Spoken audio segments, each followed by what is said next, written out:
Man, it's the second day of spring, and we had a snowstorm. At least we got off school, though. That's good. I wonder if I can make um, maybe I could make a snow cone. I'm gonna see if I can do that.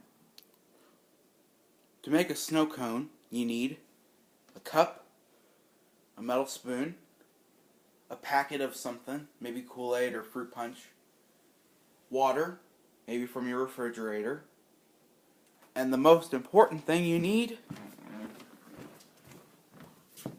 snow. Let's get started. Step 1. Fill your cup with snow. Step 2.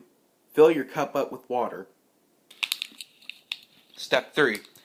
Take your packet and put the packet of stuff in there. Then, you're going to want to take a spoon,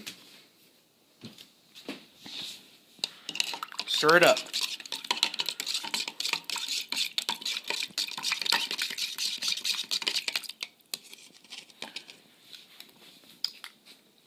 Give it a taste test if it's good. Yeah, that's really good.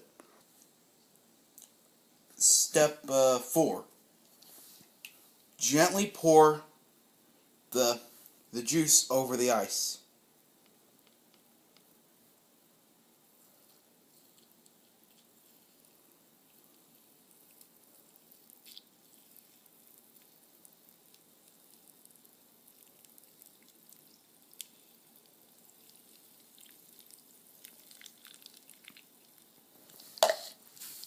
Step 5. Enjoy.